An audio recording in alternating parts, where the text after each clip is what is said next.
Hakika safari yetu ya maisha haijui mwisho, isipokuwa Mwenyezi Mungu anayetuongoza.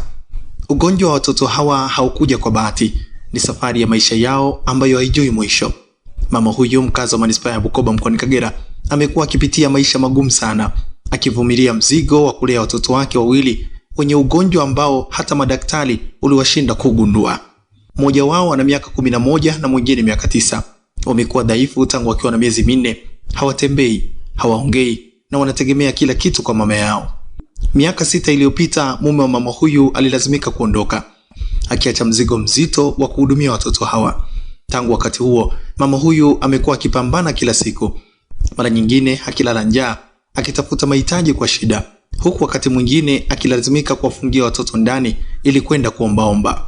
Hii ni safari yake, ingawa imejaa majaribu, inatuonesha ujasiri wa ajabu.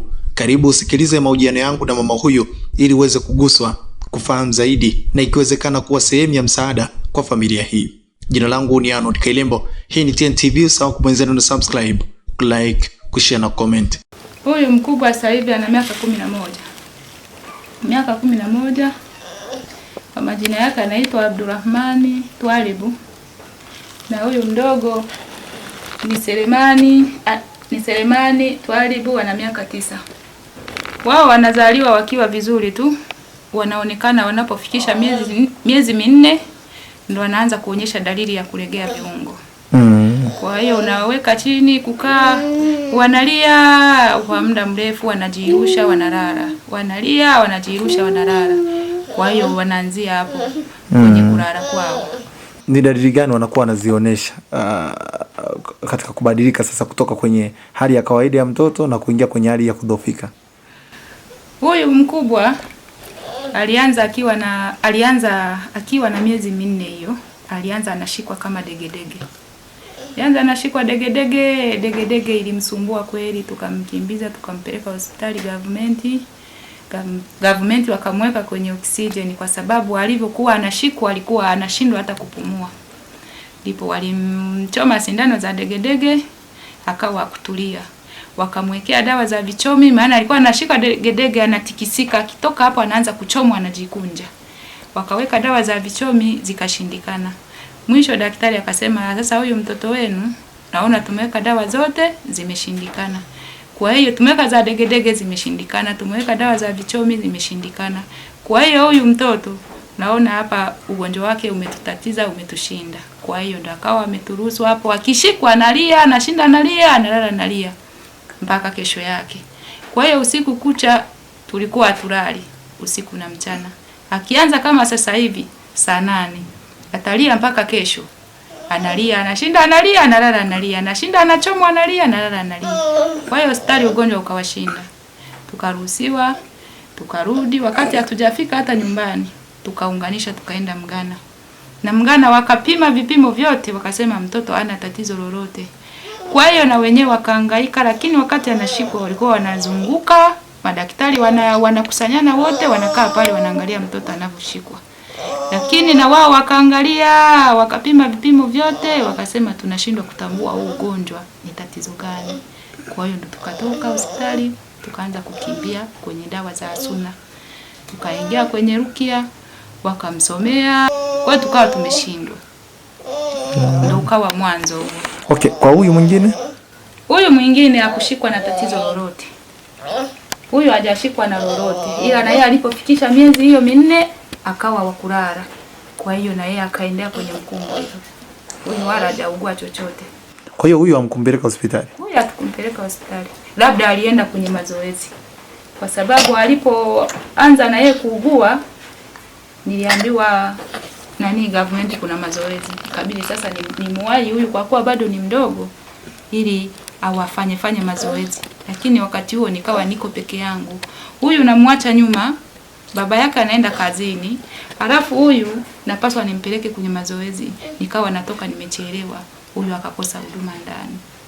Baadaye ndo madaktari wakasema sasa kwa kuwa wanafuatana hawa na ugonjwa wao ni mmoja, acha tuchukue vipimo. Tuvisafirishe, tuvipeleke tujue tatizo lao hasa ni nini. Basi wakawa wamepeleka vipimo vyao, wakaenda wakavipima. Majibu daktari alionipa aliniambia, unawaona watoto unaofanya nao mazoezi humu sema magonjwa walionayo kwa kweli watoto wako hawana, labda cha kukushauri watoto wako wapeleke kwenye maombi. Kwa hiyo nikawa nimebaki mwenyewe, sina msaada, nikashindwa namna ya kutokea kwa sababu watoto ni wawili. Namna ya kuwabeba ukawa ni mtihani. Baba yao anaamka anaenda kazini, mimi ndo nashinda nyumbani na watoto. Kwa hiyo nikashindwa namna ya kuendeleza hata mazoezi kwa sababu huduma wa nyuma nikimwacha naenda kuta ametaka kufa na njaa. Kwa hiyo nikashindwa, hivyo mazoezi yote nikawaacha. Kwa hiyo baada ya hapo ndo wakalala. Tokea hapo wakawa ni wakulala tu, ni kugeuza masaa yote, huduma zote mpaka uwafanyia. Hawezi kushika kitu akajilisha, hawezi kushika chochote akacheza, halipo tu ni hapo hapo. Japo mikono angalau kidogo walikuwa wana uwezo wa kuiamsha, wanazungusha hivi wanacheza, lakini kadiri ugonjwa unavyokuwa ndivyo wanazidi kuzofika. Safari ya maisha imekuwaje ya malezi ya watoto hawa kwa familia yako au kwako? Watoto hawa changamoto nilionayo ni kubwa sana, kwa sababu nilianza nikiwa na baba yao, alianza ananisapoti sana, lakini ameuguza. Baada ya kufikia hatua nahisi alichoka, aliona kama mzigo umemlemea, akaona hapana, hawezi kukaa na watoto hawa tu, akaona aenda atafute mke mwingine, akaoa. Lakini baada ya kuoa mimi ndo akawa kama amenitelekeza. Tangia hapo ndo nikawa na hasira, nikaona hapana, sasa huyu kwa sasa kuja niachane naye. Kwa hiyo una uzao wa watoto wawili tu, sio? Kuna mkubwa wao yuko shule kwa sasa, ndo ameingia form 1. Sasa hiyo ameingia form 1, naomba kama kuna yeyote ambaye anaweza akajitokeza kwa kunisaidia kumsupport kwenye, tutafika huko, ngoja tuendelee. Yeah. Kwa hiyo huyo alizaliwa vizuri na yuko vizuri. Huyo yuko vizuri, ni wa kike. Kwa hiyo hawa ni wa kiume. Hawa ni wa kiume wote. Oh, kwa hiyo tuseme wa kiume ndio wanapata na ugonjwa, wa kike wanakuwa vizuri. Yuko vizuri. Kwenye mimba zangu huyu hapa ni mimba ya 9.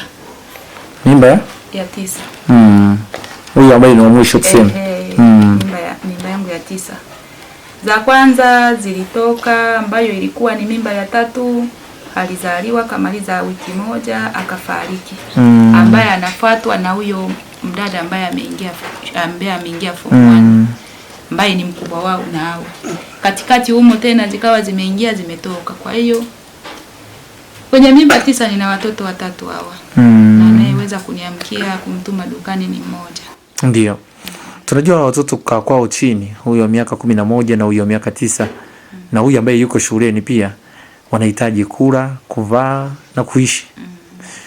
Wewe unafanya shughuli gani ambayo inakufanya kuwalea watoto? Mimi kwa kweli kazi ninayoifanya, kazi yangu ndogo ndogo, nilikuwa napika tu mandazi tu na kutembeza mtaani. Mfano kama kuna mtaani humu kuna mafundi wanaojenga manyumba, nilikuwa napika chai na kupika mandazi kwa ajili ya kuhudumia mafundi kwenye site. Lakini kazi zangu hazidumu kwa muda mrefu. Ninapopiga hatua 2 mbele, watoto wangu wanaugua ndani. Narudi nyuma, naanza kuhudumia watoto, mwishowe nashtukia na kamtaji nimekamaliza. Alafu naanza kujipanga na moja kuanza na moja. Unapokuwa unafanya hizo shughuli, watoto unawaacha wapi? Nawaacha huko ndani. Nawaacha ndani tu nawafungia. Naenda nahangaika huko, nikipata 100 200 ndo narudi nafungua na wahudumia watoto. Wakati huo wanakuwa wana mahitaji yoyote wanayohitaji kwa muda huo labda kusaidiwa? Wanakuwa wanahitaji, lakini sasa nakuwa niko mwenyewe, kila kitu kinanitegemea kwa sababu wanatakiwa kula, wanatakiwa kunywa, wanatakiwa sabuni, wanafuliwa. Kwa hiyo hivyo vyote lazima nivitafute mwenyewe. Kwa hiyo mimi ndo najipangilia masaa, kama ni masaa 2 ya kwenda kutafuta 100 halafu na kurudi kuwahudumia watoto ndani. Umewahi kumtafuta mume wako kasema angalau kumuomba kushiriki kuwasaidia watoto wake? Watoto ameanza anahudumia. Kuna muda anakuja, japo anakuja amechelewa kuleta matumizi. Anaweza akaja kuleta chakula cha watoto wake ndani ya miezi 4 au miezi 6 hajaonekana. Kwa hiyo mimi nilifika hatua nikaona nisimame mimi kama mimi kwa ajili ya kuwalea wanangu, nikaamua nimwache. Yeye atakapojisikia atakuja angalie familia yake kwa sababu anajua kuwa na familia. Kwa hiyo mimi mwenyewe ndo niliamua kumwacha. Anakuja anapojisikia yeye. kwa sababu tulisumbuana sana, nilihangaika sana, ikafika hatua nikaona nijishike mwenyewe, nipambane mwenyewe na Mungu wangu. Ugumu gani unaopitia? Ni changamoto gani unazipitia? Unaweza kusema? Kwa kweli maisha yangu mimi ni ya kumtegemea Mungu tu. Kipato changu ninachokipata ni kidogo sana. Kuna muda nakipata nanunua kaunga, kuna muda hata kaunga kanakosa. Wanangu wanalala njaa. Nalala njaa. Na ndio maana nahisi hata udhaifu wao unaoendelea kuendelea ni kwa ajili ya huduma zinakuwa ndogo. Ndio maana wanafikia hatua ya kuvunjika mifupa, kwa sababu hawana vile ambavyo wangevihitaji vya kuwajenga mwili. Mimi nawapatia kile ambacho nina uwezo nacho, ninachojaliwa kukipata. Nikinapokosa ndio hivyo wanalala. Nimeshazoea maisha ya hivyo. Naweza kuona ni ugumu gani wa maisha unaopitia kutokana na namna ambavyo naona watoto, lakini pia kwa namna ambavyo unaniambia una kazi yote unayoifanya ya kuingizia kipato. Na kwa hiyo umekuwa ukitegemea nini kikusaidia? Mimi maisha yangu tangia mwanaume aliponikimbia, watoto wangu niliwakabidhi kwenye mikono ya Mwenyezi Mungu. Nilijikabidhi kwa Mungu. Huwa namlilia Mungu na kumwambia Mungu, wewe ndiye uliyewaumba hawa watu wanipa, na kuomba unisaidie kuwalea. Nisaidie kulea, na ninamshukuru Mungu hajanitupa. Yeye ndiye anayenisaidia mimi kuwalea watoto, kwa sababu maisha yangu naishi kwa neema ya Mungu tu. Naweza nikawa hapo nikaona mtu amekuja, nimesema nimewaletea watoto haka chakula, wapikie watoto, nimeletea haka kaera, wanunulie watoto sukari. Kuna wengine ambao siwajui au wanijui, ila anapigiwa simu tu kwamba tumepewa namba yako, tunakutumia sadaka hii, ukawaemelee watoto. Kwa hiyo maisha yangu ni hayo tu, naishi kwa kumtegemea Mungu. Na namshukuru Mungu anitupi, ananisaidia kuwalea. Ni muda gani umeanza kuwalea watoto mwenyewe? Sasa hivi nina miaka 6. Uko mwenyewe? Naishi mwenyewe. Okay, na yule aliyoko shuleni wewe ndo unahusika kumsomesha, madaftari, kalamu, kila kitu? Kila kitu. Mimi ndo nahangaika. Nahangaika. Baba yake primary kidogo, kuna muda alikuwa anamletea daftari, lakini ndio hivyo, baada ya muda umeshapita. Miezi mingi mimi nakuwa napambana mwenyewe.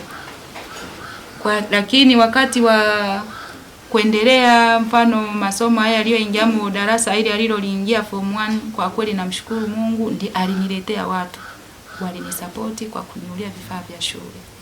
Wala baba yake hajanunua hata kalamu. Kwa hiyo ndo yuko shule. Okay, uliwahi kufikia hatua ya kuchoka? Mambo mengi tu. Kuna muda naamua kujifungia ndani huko, najililia mwenyewe, napiga kelele mwenyewe, napiga mayowe. Lakini baadaye tu machozi nayafuta, kwa sababu naona ni wanangu, siwezi kuwatupa wanangu, lazima nipambane nao tu mpaka mwisho. Siwezi kuwatupa wanangu. Na uliwahi kufikia watu wa pole sana. Usilie. Pole sana. Maumivu ni mengi tu ninayoyapitia. Lakini nimeshaamua kujifunga tu.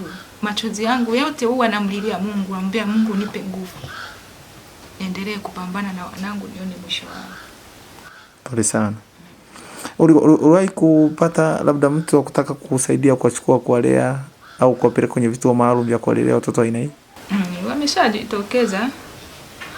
Lakini nikiangalia mazingira yao walionayo, mifupa yao ni milaini sana. Naogopa kuwapa, kwa sababu najua mimi mwenyewe ninayewafahamu kuanzia mwanzo nashindwa kuwamudu. Lakini na wenyewe wamekuja kujitokeza tu juzi hapa, wameshazoofika na kuanza kuvunjika. Ndio maana nimesema Kwa nini unasema wanavunjika? Kuna kinachovunjika kwao? Huyu hapa nilipata naye ajali mwaka jana mwezi wa 12. Ulipata naye ajali? Nilipata naye ajali ya pikipiki, kwa sababu alikuwa anaumwa. Nikawa nimembeba, nikampeleka uhamisheni maabara ili nikampimishe, nijue tatizo. Wakati tunarudi tukaanguka na pikipiki. Kawa amevunjika mfupa wa nyonga, akachomoka na wabega. Tukawa tumepelekwa hospitali, tukalazwa. Nilihangaika sana pale, matibabu yalikuwa yamekosa, lakini Nilipata tabu sana kuja kupata huduma. Ifika hatua matibabu yakakosa. Nikaenda kwenye ofisi za ustawi, nikaomba msaada. Wakawa wamenipokea, wakamhudumia. Baada ya siku 4 nikaruhusiwa. Narudi nyumbani, nakuta na huyu ambaye alikuwa amechukuliwa na rafiki yangu kumwangalia wakati mimi nimelazwa, nilikuta na yeye amevunjika. Namfikisha huyu, nakuta na huyu wamemleta. Kwa hiyo mifupa yao kuna namna ambavyo sio migumu. Mifupa yao ni milaini sana. Kwa hiyo kimshika vibaya kiteleza kidogo tu amevunjika. Kwa hiyo nikawa nimemweka huyu chini, nikambeba na huyu nikampeleka. Ndio maana niliona huyu ana bandage mguuni. Naye alivunjika. Ndio. Kwa hiyo huo ndo ukawa mwanzo wa kuvunjika. Wakati unajaribu kumnyanyua, kumtolea kidazo kwa sababu alipo anakojoa. Na akikojoa lazima umtoe. Akijisaidia lazima umhudumie. Sasa pale unapo jaribu kumnyanyua, kumtolea kile kinguo, ndipo unavunja. Kwa hiyo wewe hapa unaishi mwenyewe, hakuna kukusaidia, hakuna ndugu wala jamaa ambaye anakusaidia? Naishi mwenyewe na watoto wangu tu. Na kama nilivyoelezea, maisha yangu tu namtegemea Mungu. Naishi kwa neema tu. Tumekutana na watu wenye matatizo mbalimbali TNTV, na anayekutizama sasa hivi ameshiriki pia kuwasaidia wao kwenda kutibiwa, kwenda kusaidiwa kwa namna tofauti. Bila shaka wataguswa kwenye hili na kukusaidia. Ni nini ambacho ungehitaji kutoka kwao? Mimi ambacho ningehitaji, ningeomba mfano kama ningepata mtaji warao, kwa sababu mimi kazi ambayo naweza kuifanya siwezi kutoka hapa nilipo kwenda kutafutia sehemu yoyote ile. Ila ambacho ningeomba, kama nina mambo mawili, kama ningepatiwa hata kama mtaji ka kununua pikipiki warao, nikamweka mtu akawa ananiletea sukari ya kila siku bodaboda, au nikapata mtaji wa kufuga vikuku nilipokaa mimi mwenyewe, kwa sababu mimi kazi za kutoka siziwezi. Nahitaji nifanyie hapa kazi zangu za hapa kwa sababu watoto wangu wananitegemea. Kwani kurudi leo akasema sasa narudi tuwalea watoto. Utakuwa tayari? Na hilo ameshajaribu kurudi mara nyingi tu. Lakini mimi ndo bado namkatalia kwa sababu alinikimbia wakati wa shida. Sasa hivi namwambia ulichokikimbia bado ninacho. Kwa hiyo naona kwa sasa mimi anifai. Ila ninachopigana nacho ni kulea watoto wangu tu. Ni mwisho wa wanangu basi. Okay. TNTV tunakupa pole na tulikuona kama muhitaji, ndio maana tumefika kwako kwa ajili ya kukutanisha na wale wengine ambao wana uwezo wa kufikia, kuona ni kwa namna gani itakusaidia. Ni matumaini yangu kwamba watafika kwako au kwa namna tofauti, kwa mawasiliano au kwa kufika kuletea chochote ambacho kitaweza kukusaidia. Sawa. Kwa simu kama unayo